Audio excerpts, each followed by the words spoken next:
نماز کی پانچویں شرط وقت کے بیان کے متعلق پڑھ رہے تھے۔ نماز فجر کا وقت بیان کرو۔ نماز فجر کا یہ مسائل سمجھیں، پھر گھروں میں ابھی سردی کا زمانہ آ رہا ہے، نماز فجر کا وقت بیان کرو۔ ذرا سمجھنا، جواب سورج نکلنے سے تخمیناً 1.5 گھنٹہ پہلے، تقریباً سورج نکلنے سے تقریباً 1.5 گھنٹہ پہلے مشرق کی طرف سے، کدھر؟ مشرق کی طرف سے۔ سورج کدھر سے نکلتا ہے؟ مشرق کی طرف سے۔ سورج نکلنے سے تقریباً 1.5 گھنٹہ پہلے مشرق کی طرف سے آسمان کے کنارے پر ایک سفیدی ظاہر ہوتی ہے۔ کیا ظاہر ہوتی ہے؟ وہ سفیدی زمین سے اٹھ کر اوپر کی طرف ایک ستون کی شکل میں بلند ہوتی ہے۔ اور جڑے آخر نہیں بس دھاری ہے سب ایک ہی، یہ وہ دھاری سمجھائی جا رہی ہے۔ سورج نکلنے سے تقریباً 1.5 گھنٹہ پہلے مشرق کی طرف زمین سے اٹھ کر ستون کی شکل میں ایک سفیدی اوپر بلند ہوتی ہے۔ اسے صبح کاذب کہتے ہیں۔ اسے کیا کہتے ہیں؟ صبح کاذب، جھوٹی صبح۔ کاذب کا معنی جھوٹی، جھوٹی صبح۔ تھوڑی دیر رہ کر یہ سفیدی غائب ہو جاتی ہے۔ یہ پکی سفیدی نہیں ہونی، اس واسطے اسے کاذب آکھا گیا۔ تھوڑی دیر رہ کر یہ ستون والی سفیدی کیا ہو جاتی ہے؟ غائب ہو جاتی ہے۔ اس کے بعد دوسری سفیدی ظاہر ہوتی ہے۔ اس کے بعد دوسری سفید ظاہر ہوتی ہے جو مشرق کی طرف سے دائیں بائیں جانب کو پھیلتی اٹھتی ہے۔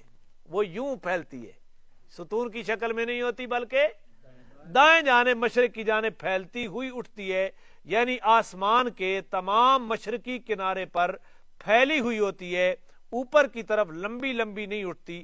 اسے صبح صادق کہتے ہیں۔ اسے کیا کہتے ہیں؟ اے جڑے دائمی نقشہ نہیں بنے نے، یہ اس نو ویکھ کے بنے نے نا، فجر دا ٹائم ہو گیا، ہن اس دے تجربے چ غلطی بھی لگ سکنی۔ اس واسطے علماء آکھدے نے 2 منٹ دی احتیاط کرو، ہو سکنا اس دے تجربے کے لگ گئی ہوئے، غلطی لگ گئی ہوئے، نقشہ بنا۔ اور اسے صبح صادق کہتے ہیں۔ اسی صبح صادق کے نکلنے سے نماز فجر کا وقت شروع ہو جاتا ہے۔ جب وہ سفیدی دائیں بائیں پورے مشرق کے کنارے کے اوپر پھیل جائے تو یہ کون سا وقت ہے؟ نماز فجر کا وقت شروع ہو گیا، اور آفتاب نکلنے سے پہلے پہلے تک رہتا ہے۔ جب آفتاب کا ذرا سا کنارہ بھی نکل آیا تو فجر کا وقت ختم ہو گیا۔ فجر کا وقت کیا ہو گیا؟ یہ وقت کو پہچاننے کا طریقہ لکھا ہے۔ دوسرا سوال، فجر کا مستحب وقت کیا ہے؟ کہ کس وقت میں فجر کی نماز پڑھی جائے تو ثواب زیادہ ملتا ہے؟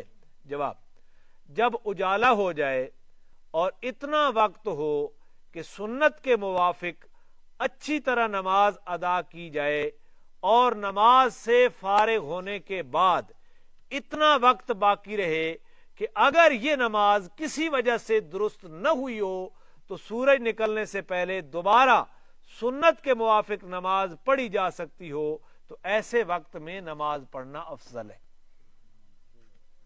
آپ سنت کے مطابق نماز پڑھ لیں اجالے میں، سنت کے وقت نماز پڑھ لیں اجالے میں، پھر اتنا وقت سورج کے طلوع سے پہلے باقی رہے کہ اگر پہلی نماز کے اندر خرابی آ گئی تھی تو دوسری مرتبہ نماز لوٹانا پڑے، تو اتنا وقت باقی رہے کہ آپ نماز طلوع سے پہلے پہلے سنت کے مطابق پڑھ سکیں، تو اس وقت میں فجر کی نماز پڑھنا کیا ہے؟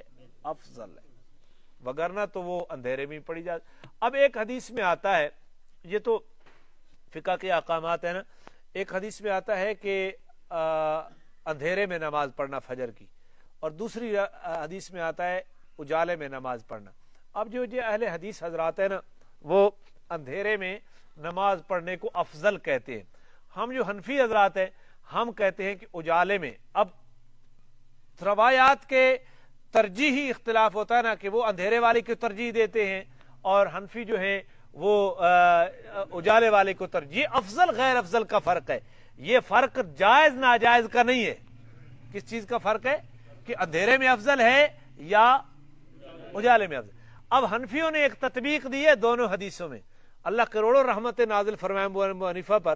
امام ابو حنیفہ فرماتے ہیں کہ اجالے میں ہم اس حدیث کو کیوں ترجیح دیتے ہیں افضل ہونے پر؟ اس کی وجہ یہ ہے کہ اجالے میں نمازیوں کی کثرت ہو جاتی ہے.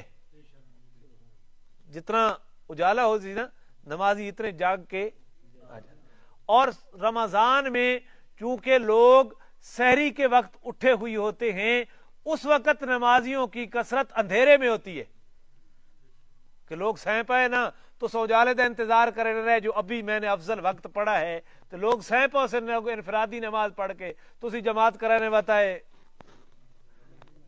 تو رمضان میں آپ اندھیرے والی روایت کے اوپر عمل کر کے رمضان میں وہ افضلیت حاصل کر لیں، اور غیر رمضان میں 11 مہینے اجالے والی روایت کے اوپر عمل کر کے اس افضلیت کا ثواب لیں گے. تو دونوں حدیثوں کے اوپر بیک وقت عمل ہو جائے گا. تو بہرحال یہ فرق جو ہوتا ہے فقہی، یہ روایات کی ترجیحی کی بنیاد کے اوپر ہوتا ہے. اس کے لیے ایک دوسرے کے اوپر فتوے لگانا یہ درست نہیں ہوتا.